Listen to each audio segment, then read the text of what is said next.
بہت پیار اویس سے کرتے، پھر بھی کرتے تھے بہت پیار اویس سے کرتے۔ ظاہری ملاقات نہیں ہوئی، ظاہری دیدار نہیں ہوا، مگر قسم خدا کی حضرت اویس قرنی رضی اللہ تبارک و تعالیٰ اتنا عشق کرتے تھے اللہ کے رسول صلی اللہ علیہ وسلم سے، اتنا عشق کرتے تھے کیا خود نبی کی زبان پر ان کا ذکر آ گیا، نبی کی زبان پر ان کا ذکر آ گیا۔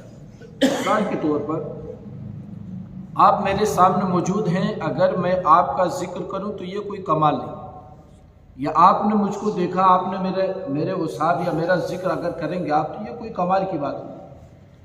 کمال کی بات یہ ہے کیا ہم تم کسی کو نہ دیکھیں اور نہ دیکھنے کے بعد پھر اس کا ذکر کریں، پھر اس کا ذکر کریں، اس کے اوصاف بیان کیے جائیں، یہ کمال ہے، یہ کمال ہے۔ اللہ کے رسول صلی اللہ علیہ وسلم نے ارشاد فرمایا، میرے صحابہ تم تو آپس میں ایک دوسرے کو جانتے ہی ہو اور ایک دوسرے کو پہچانتے ہو، میں اسے بھی جانتا ہوں جس نے مجھ کو نہیں دیکھا مگر وہ میرے عشق میں فنا ہو گیا، سبحان اللہ، میرے عشق میں فنا ہو گیا۔ اب دیکھیے محدثین نے اپنی اپنی کتابوں کے اندر مسلم شریف کو اٹھا لیجئے، مشکوٰۃ شریف اٹھا لیجئے، ترمذی شریف اٹھا لیجئے، اس میں باقاعدے سیدنا اویس قرنی رضی اللہ تبارک و تعالیٰ کے نام سے ایک باب باندھا گیا۔ اگر صحابہ اکرام کا ذکر ہو تو کوئی بات نہیں ہے، بھائی سیدنا صدیق اکبر کے نام سے کوئی باب ہے، حدیث مصطفیٰ میں آئی، یا عمر فاروق اعظم یا علی شیر خدا یا عشر مبشرہ کے تعلق سے ہے، تو یہ تو ہونا ہی تھا کہ وہ اللہ کے رسول صلی اللہ علیہ وسلم کے صحابہ ہیں، اور اگر ان کا ذکر خیر ہو رہا تو یہ کوئی کمال نہیں ہے۔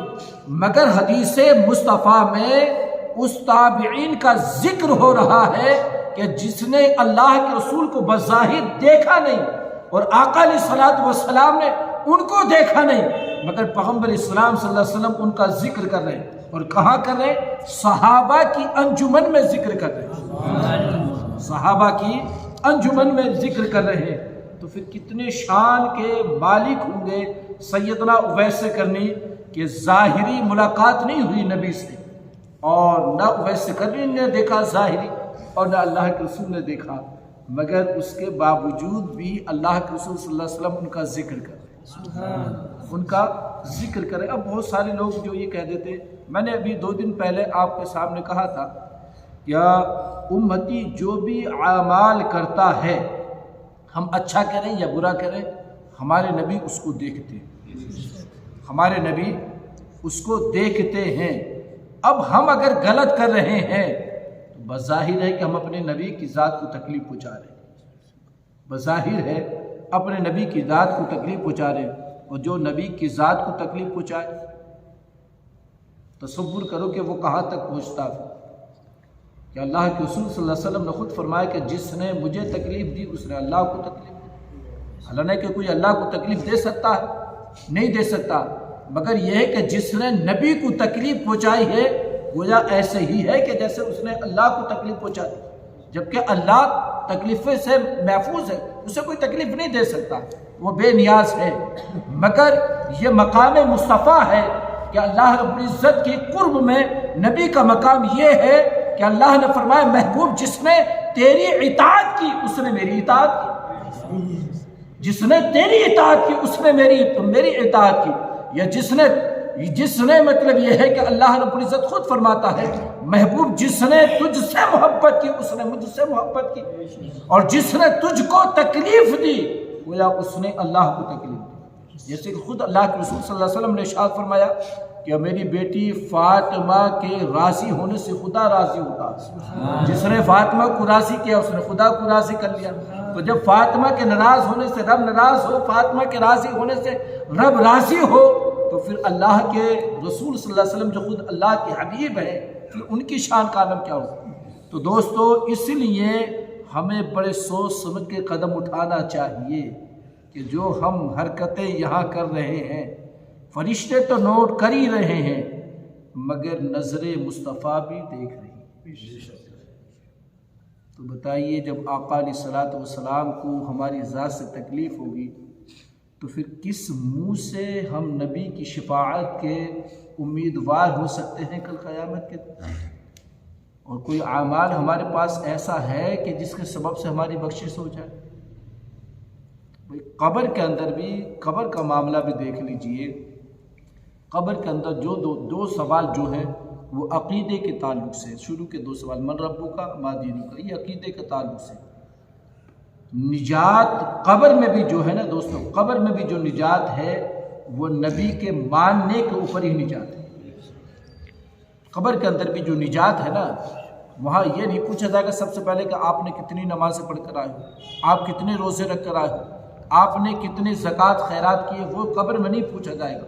اس کا اجر و ثواب ملے گا، نماز کا، روزے کا، یہ سب اجر و ثواب ملے گا، اس کا فائدہ ملے گا. مگر سوال یہ نہیں ہوگا، سوال وہاں پر یہ دین کے بارے میں ہوگا، اللہ کی ذات کے بارے میں ہوگا اور مصطفیٰ کی ذات کے بارے میں. جس نے معرفت مصطفیٰ حاصل کر لی اسی کو نجات ملے گی، قبر کے اندر بھی اس کو نجات ملے گی. اور جس کو معرفت مصطفیٰ حاصل نہ ہو تو محدثین اکرام فرماتے ہیں کہ فرشتہ جب اگر کوئی مسلمان ہے اس کو نجات بھی مل جائے گی نا، تو نجات ملنے کے بعد فرشتہ اس کو جہنم دکھائے گا، اور جہنم دکھانے کے بعد کہے گا کہ تیرا ٹھکانہ جو تھا یہ جہنم تھا، اس ذات کے صدقے میں ہی بدل کے تجھ کو جنتی بنایا گیا. سبحان اللہ. اس ذات کے صدقے میں ہی بدل کر جنتی تجھ کو بنایا گیا ہے.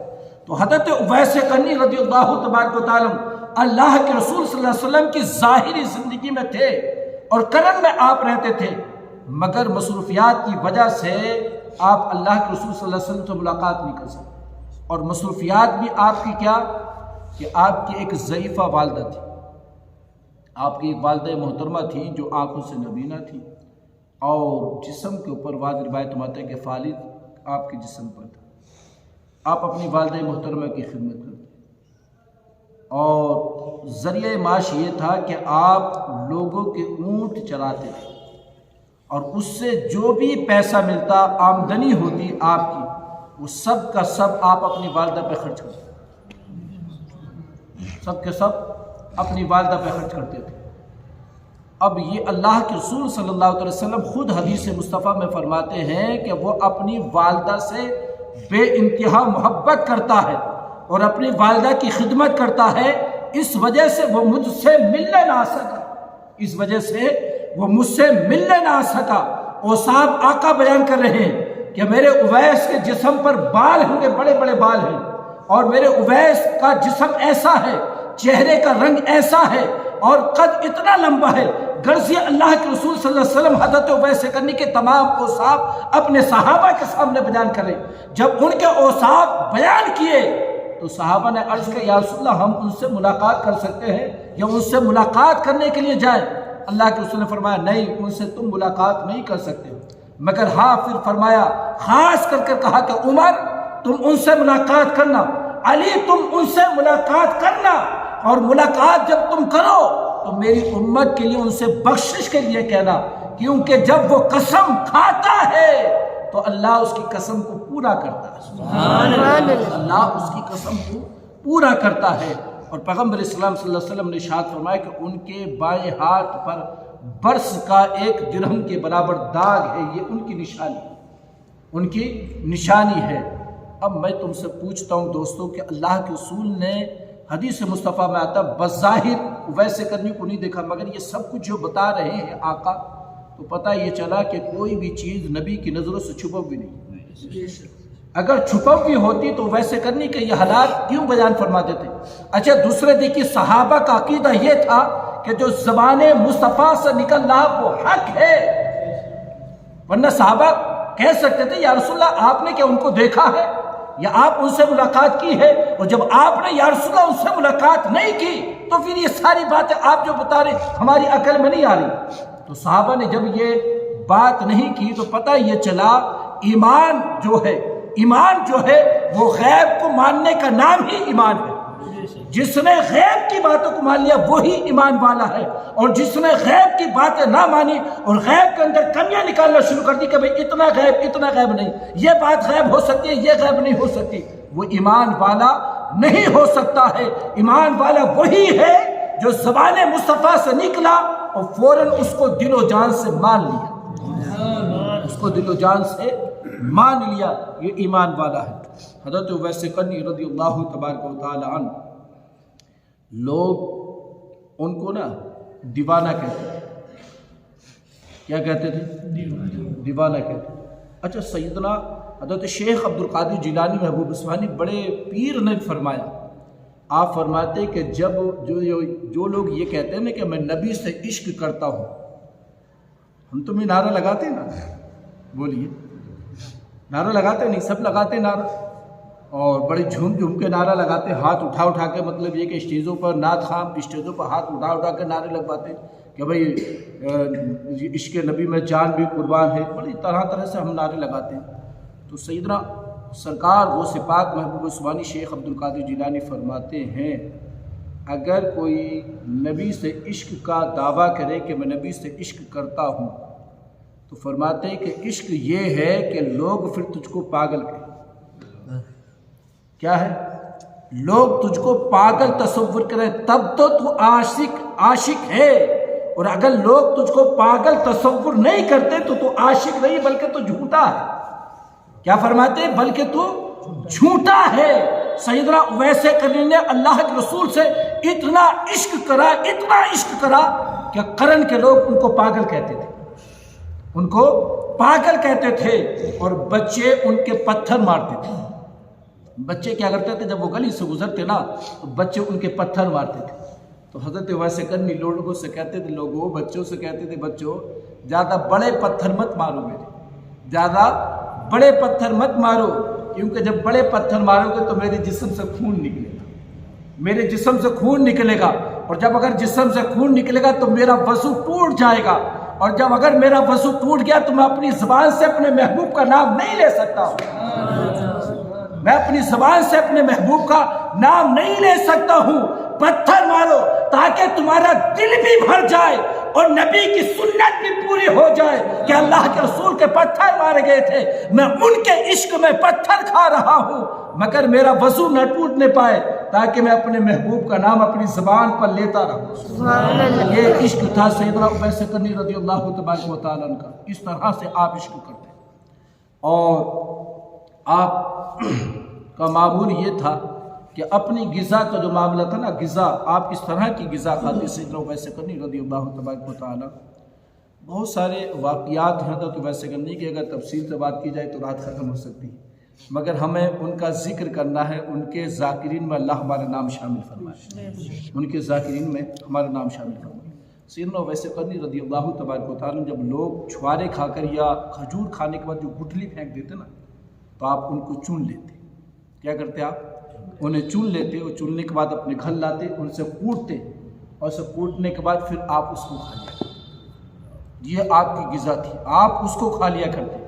اور کپڑوں کا عالم یہ تھا، آپ جو کپڑے پہنتے اتنے سادے کپڑے تھے، ایسے کپڑے پہنتے، جھبا جو آپ کا تھا کہ جو لوگ پھٹے پرانے کپڑے ڈال دیتے ہیں کچڑے میں، آپ ان کپڑے کو اٹھا کر لاتے، دھوتے، صاف کرتے، پھر اس سے اپنا جھبا کرتا بنا کے سی کر اس کو پہنا کرتے۔ تو بتائیے اس طرح کے لوگ کو کوئی سماج میں بٹھا لے گا؟ سماج والے تو کوئی عزت دے یا نہ دے، مگر وہ اللہ کی نظر میں اتنے بلند ہیں کہ زبان مصطفیٰ ان کی تعریف کر رہی ہے۔ سبحان اللہ۔ اور خود اللہ کے رسول صلی اللہ علیہ وسلم فرما رہے ہیں کہ حضرت عمر فاروق اعظم کو فرمایا، حضرت علی کو فرمایا کہ ان سے ملاقات کرنے کے لیے تم جانا، ان سے ملاقات کرنا۔ اور یہ میرا جھبا اللہ کے رسول صلی اللہ علیہ وسلم نے ایک مرتبہ مسجد نبی شریف کے باہر کھڑے تھے، اور یمن کی طرف کو اپنا رخ کیا، اور یمن کی طرف رخ کرنے کے بعد اپنے جھبے مبارک کے کرتے کے بٹن یعنی ہٹایا، سینے مبارک سے ہٹانے کے بعد فرماتے کہ یمن سے مجھ کو رحمان کی خوشبو آ رہی ہے، رحمان کی مجھے یمن سے خوشبو آ رہی ہے۔ مفسرین اکرام نے، محدثین اکرام نے فرمایا کہ اس سے مراد ذات اویس قرنی تھی، یعنی اویس قرنی کی محبت اللہ کے رسول مدینے میں محسوس کرتے تھے، مدینے کے اندر محسوس کرتے تھے۔ اللہ اکبر۔ ایک مرتبہ آپ رات میں عبادت کر رہے ہیں، عبادت کرنے کے بعد جب صبح کو اٹھے نا تو صبح کو جب سویرا ہوا تو اپنی والدہ محترمہ کے قدموں کے پاس قدم پکڑ لی اور بے حساب رو، بہت زیادہ رو۔ جب حد سے زیادہ بات بڑھ گئی تو والدہ نے کہا بیٹا کیا بات ہے؟ فرمایا کہ امی آج مجھے اللہ کے رسول کی بہت یاد آ رہی ہے اور اتنی یاد ستا رہی کہ اب مجھ سے رہا نہیں جا رہا کہ ہو سکتا ہے کہ میری جان نکل جائے۔ میری ماں تو مجھ کو اجازت دے دے کہ میں اللہ کے رسول سے جا کے ملاقات کروں۔ ماں تو مجھ کو اجازت دے کہ میں اللہ کے رسول صلی اللہ علیہ وسلم سے ملاقات کروں۔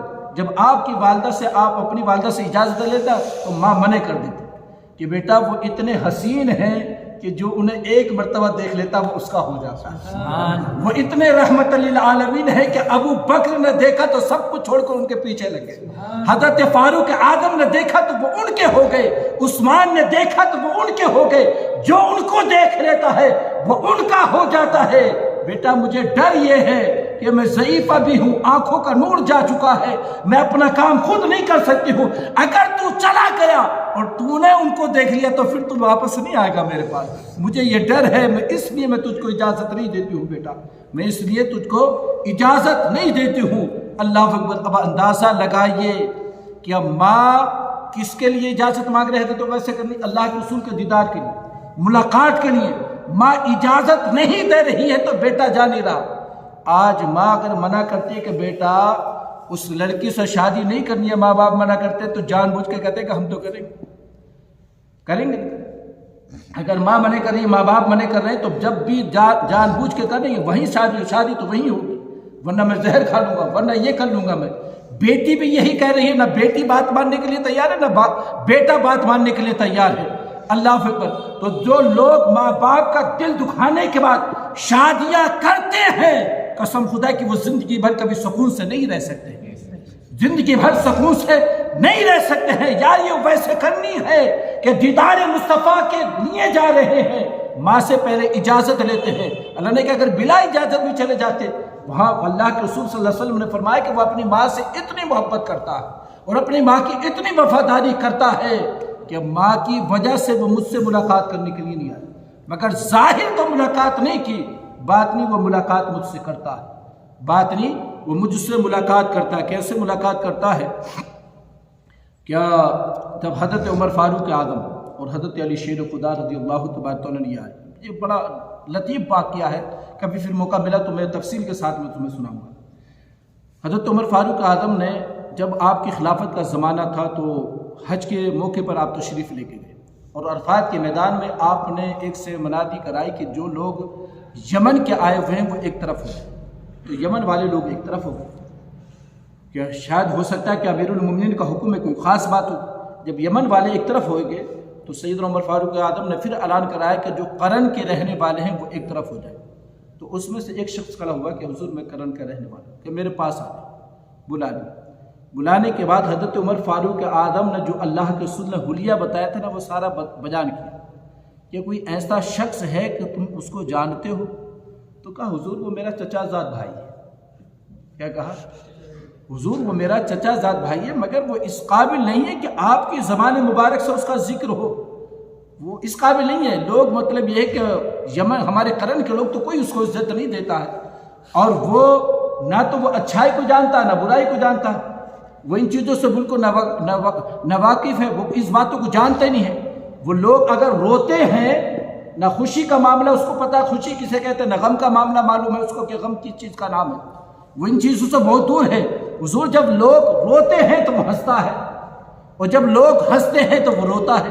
وہ تو ایک پاگل ہے، اس پاگل کے آپ کی زبان سے ذکر ہو رہا ہے، آپ زبان ذکر کر رہے۔ تو حضرت فاروق اعظم نے جب یہ بات سنی نا تو آپ زار و قطار رونے لگے اور بہت روتے ہیں۔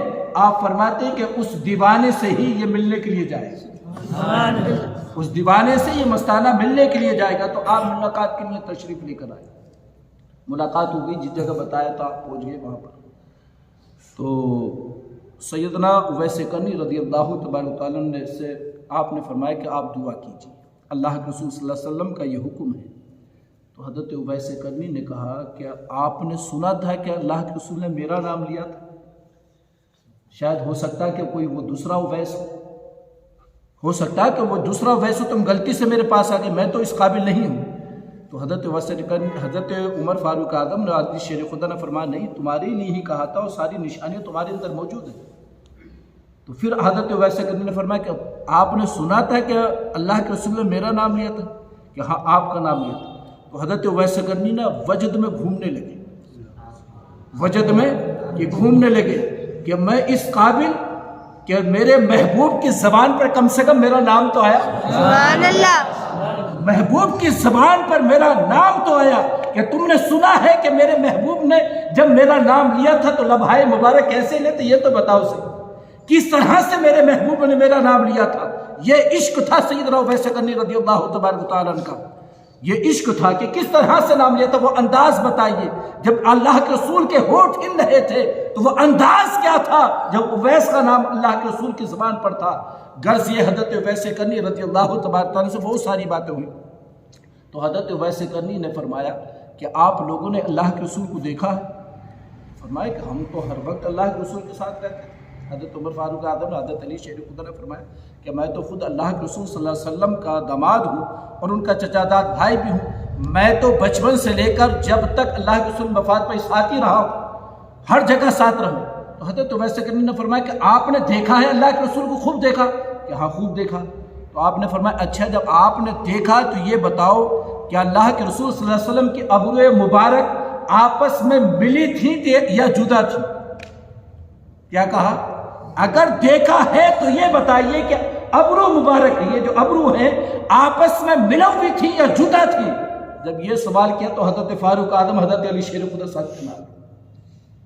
سکتے میں آ گئے اور سکتے میں آنے کے بعد فوراً ٹھہر جاتے ہیں، فرمانے لگے کہ رہی تو ساتھ میں ہے مگر یہ تو معلوم نہیں کہ ملی ہوئی تھی یا جدا تھی، یہ معلوم نہیں کہ ملی ہوئی تھی یا جدا تھی۔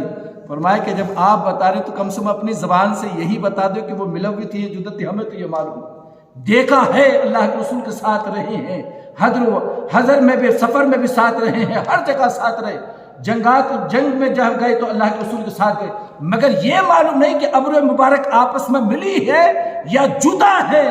تو سیدنا اویس کرنی نے فرمایا کہ لوگوں سنو، حضرت عمر سے اور حضرت علی سے فرمایا کہ میرے محبوب کی جو ابرو مبارک تھی اگر کوئی دور سے دیکھتا تو ایسا لگتی جیسے آپس میں ملے ہوئی، دور سے دیکھنے والا دیکھتا کہ آپس میں ملے ہوئی ہے اور جب قریب آن کے دیکھتا تو جدا جدا تھی۔ یہ سیدنا اویس کرنی رضی اللہ تبارک تعالیٰ کے نبی کو دیکھا نہیں ہے مگر ان کے عشق میں ایسے فنا ہو گئے ہیں کہ زبان محبوب پر جب نام آتا تو تڑپ جاتے ہیں۔ اللہ اکبر۔ آپ نے وہ جبہ مبارک لیا اور لینے کے بعد آپ ایک طرف جاتے ہیں اور جانے کے بعد رب سے دعا کرتے مالک مولا جب تک یہ میں تیرے محبوب کا جبہ نہیں پہنوں گا جب تک اپنے محبوب کی امت کو تو بخش نہ دے۔ آپ دعا کرتے گئے، اللہ رب العزت نے وعدہ کیا کہ اویس اس جبے کو تم پہن لو، تمہارے توسل سے ہم نے اپنے محبوب کی آدھی امت کو بخش دیا، آدھی امت کو بخش دیا ہے۔ اللہ رب العزت ان کے عشق کا صدقہ ہمیں عطا فرما لے، ان کے غلاموں میں ہمارا نام شامل فرما لے۔ پھر کبھی انشاءاللہ موقع ملا تو حضرت اویس کرنی کے حالات کے اوپر آپ کو بتانے کی کوشش کروں گا کہ ان کا کیا مقام ہے، جو بھی ذکر ہوا اللہ سے قبول فرما۔ آئیے صلاۃ و سلام۔